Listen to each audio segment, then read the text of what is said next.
Jesteśmy w Olkuszu na rynku. Zbliżamy się do podziemi olkuskich. Tam jest piękny kościół. Idziemy zobaczyć, co tam kryją olkuskie podziemia.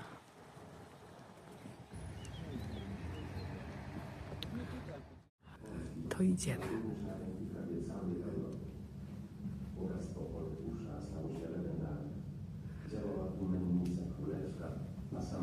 Nie wiem, czy będzie słychać coś, ale my sobie słuchamy. Można poczytać, posłuchać. Ale ładnie zrobili. Rząd królewskiego zarządcy kopalń Rzutnika. Panowanie króla Kazimierza Wielkiego to przyspieszenie prac przy murach obronnych oraz rozbudowa kościoła pod wezwaniem świętego Andrzeja Apostoła. Rozwijały się przedmieścia, a wokół miasta powstawały nowe osady. W latach 1300 Kłady ród i nastąpił kryzys górnictwa. Po nowe złoża trzeba było sięgać głębiej pod poziom wód gruntowych. Zmniejszyło to i popadać w ruiny. Aby dotrzeć do głębiej położonych złóż, w połowie XVI wieku za panowania królów Zygmunta I Starego i Zygmunta Augusta rozpoczęto budowę sztorni odpadniających. Były one największym przedsięwzięciem inżynieryjnym w Polsce przedrozbiorowym. Inwestycje te oraz odkrycie nowych, zasobniejszych srebrnych mołowni zaporządkowały złoty wiek w historii miasta.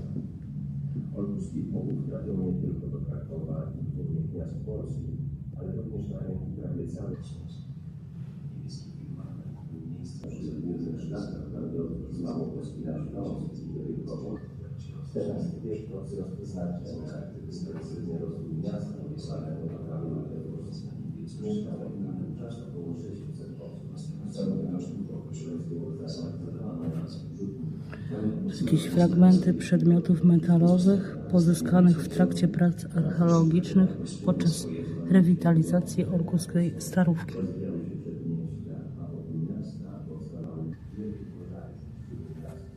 Wow,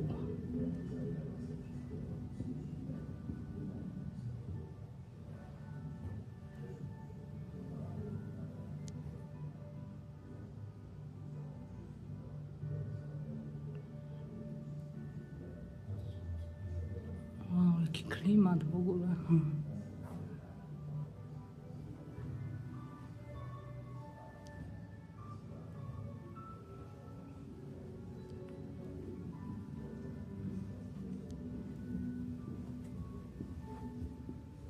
z rozkwitem nauki ludzie wiedzieli coraz więcej o gwiazdach kosmosu. O ile w którą stronę iść.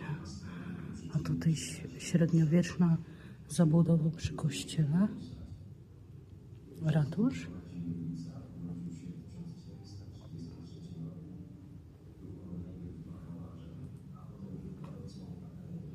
Kościół świętego Andrzeja. Byłam tam wczoraj. Przepiękny kościół. A tutaj jak jest super zrobione. Otwieramy szufladkę, mapy i co? O, ale super. Granice i miasta rejonu eksploatacji. A tu panorama miasta. Otwieraj się. Panorama miasta.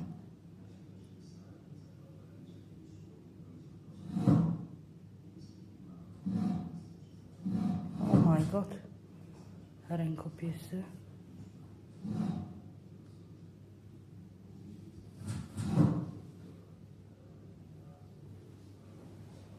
Księgły, akta, protokoły.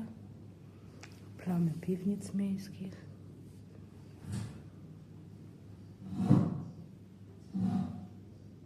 Pieczęć. Zobaczymy jakąś.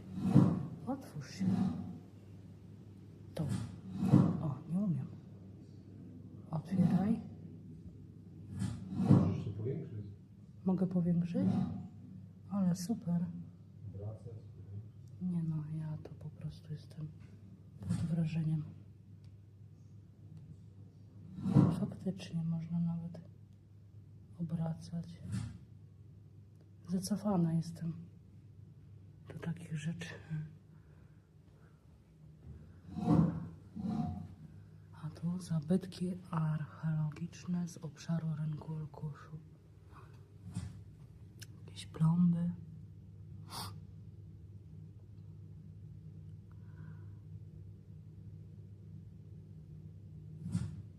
Plomba londyńska nawet. Żeton z przedstawieniem murów miejskich. Średniowieczny miedziany medalik. A tu późnośredniowieczna kopaczka żelazna. Szok. A tutaj co? Aha. Tutaj trzeba nacisnąć na przykład no polski i co? Witaj. Nazywam się Amenda. W XV i XV wieku większość olkuskich mieszczan miało niemieckie pochodzenie. W najstarszej zachowanej księdze miejskiej Olkusza zapisano 85 imion mieszkańców, z czego ponad połowa ma pochodzenie niemieckie. Niemieckie korzenie miał gwarek Klaus Mikołaj Kessinger, który w 1415 roku uzyskał od króla Władysława Jagiełły zgodę na lokowanie. Powiedz mi, Andrzej, co to są gwarkowie? Górnicy. Górnicy, średniowieczni tutaj górnicy.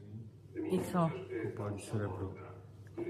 I ołów. I ołów, no ale srebro. Później ołów. No tak, to srebro. Pieczęć, zrób mi pieczęć. No, Na czole? sobie. Nie wyszła ci.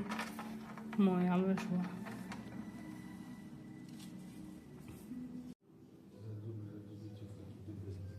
Ale otwórz to. To można otworzyć.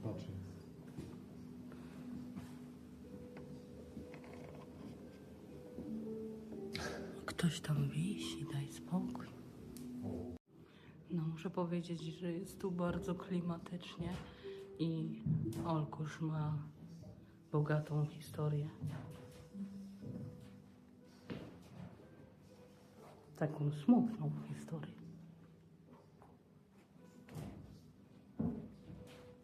Getto było. Idziemy dalej. No i wszędzie w Olkuszu są poustawiane właśnie te gwarkowie. Ci gwarkowie. Rzeźby, tak? Co to jest? Rzeźby gwarków. Rzeźby gwarków. Wszędzie są poustawiane rzeźby gwarków i daje to taki fajny klimat. Można sobie pobrać aplikację i posłuchać o historii. A super. No, fajnie pod turystów zrobione. Tak, tu jest ratusz i ten kościół, ale jest ten kościół przepiękny Świętego Andrzeja. Potem sobie jeszcze tam pójdziemy. I tutaj pani mówiła, że ten budynek to jest druga część muzeum. Tu więcej kopalni, może będą kamyki. Srebrne. Srebrne, ołów. Ołowiane. Ciekawe, z czego są te rzeźby zrobione. A pobrałabym tą aplikację posłuchać, co tam się dzieje. Jest to łącznik drugi. Pomieszczenie, w którym obecnie się znajdujemy, należało do kamienicy numer 3 i pełniło w niej funkcję korytarza.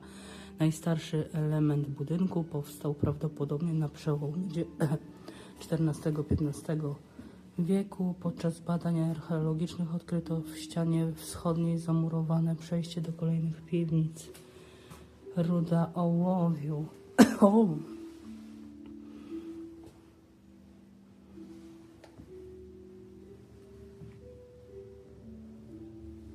Galena.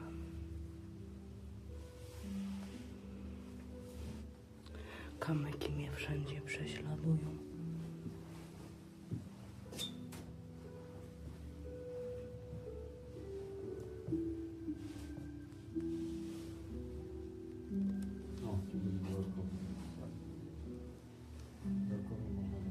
O, tutaj jest napisane, kim byli gwarkowie. Gwarek mógł być górnikiem, ale większość górników nie była gwarkami. Najprościej mówiąc, gwarkowie otrzymali od panującego króla pozwolenie na kopanie kruszcu. Mogli kopać i wydobywać rudę samodzielnie lub zarządzać pracą górników. A widzisz.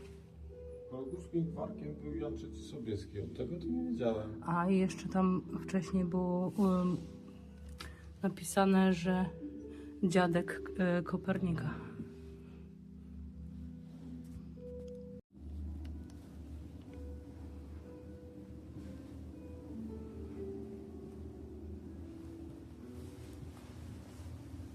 Blenda cynkowa. Ale jak ona świeci pięknie.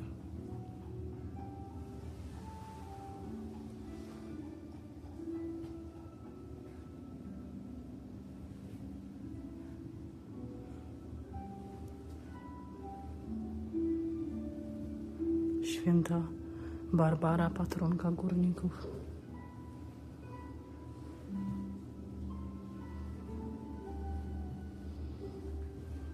Postarali się, jest to przepięknie zrobione.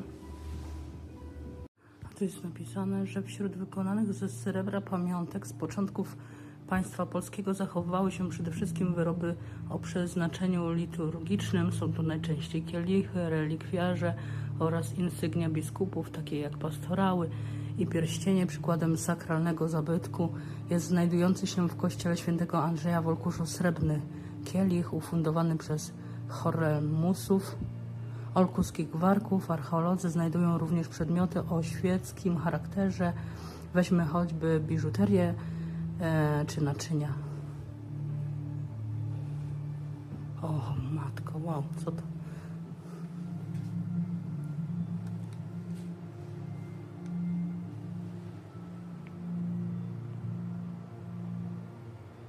Wow, jaki cudowny, piękny, no. Pisało wyglądane, że one są wystarczne w Polsce. Srebrna sztaba.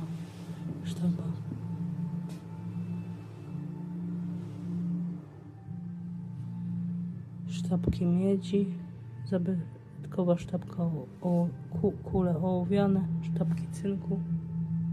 Tutaj są, no, sztabki miedzi, ołowiu.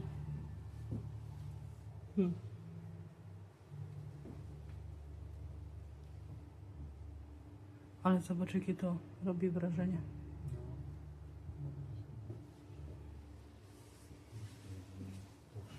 Kule ołowiane.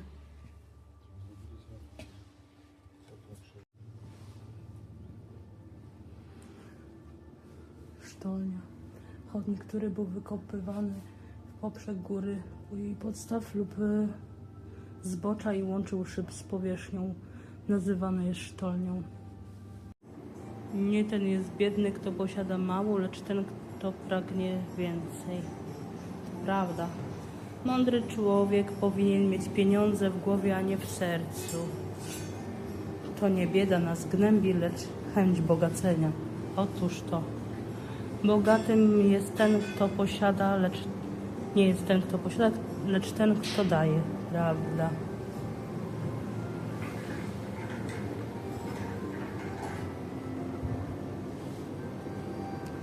A co tam jest o Koperniku? Patrz, szeląg elbląski. Grosz gdański, szeląg elbląski.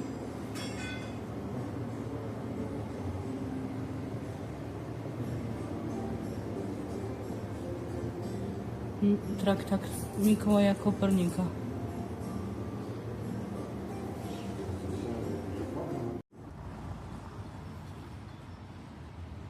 Idziemy teraz do tego kościoła. Mam nadzieję, że będzie otwarty, no ale tak ludzie idą w tamtą stronę, to może. Kolejny gwarek.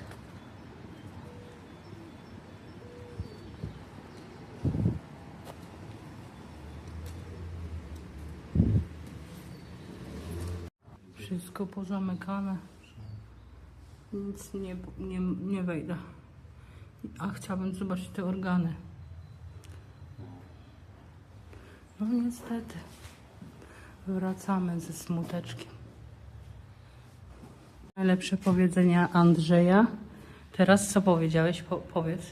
Może po ofiary na kościół możesz rzucać, ale wejść popatrzeć to nie. Co myślisz o tym? Nieładnie.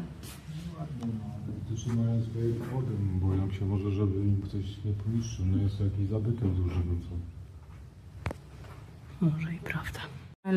No i niestety kościół jest zamknięty, więc... Bazylika to jest. Bazylika, tak, poprawię się. Bazylika jest zamknięta, a ja bardzo lubię wchodzić do takich kościołów starych. I co, no idziemy teraz na miasto. Pozwiedzać dalej miasto. Chodź, Andrzej. No jeszcze bym chciała bardzo zrobić zdjęcie. Gdzieś z daleka zrobić zdjęcie dla tej bazyliki. Do mojego scrapbookingu. I idziemy coś zjeść. Na razie. Są moje belemity. Wyglądają w ogóle jak pociski. A tutaj takie mniejsze. A my jesteśmy w Muzeum Minerałów. Galena Şirsire.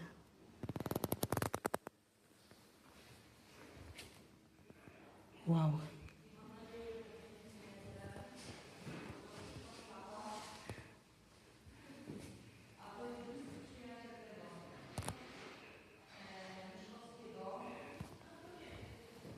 Malutkie muzeum, no ale ja już myślałam, że jest to jakieś strasznie duże muzeum, a to takie tylko 2 pokoiki. Ślimaki. W tej pustyni było, nie wiem, góra to reszta to takie te trawy zaczynały rosnąć. A dzisiaj już opuszczam niestety Olkusz. Jadę do Gdańska. No, czeka mnie 9 godzin drogi. Troszeczkę jestem zestresowana, ponieważ nie za bardzo lubię jeździć pociągami, autobusami. I co, no, wracam do domu.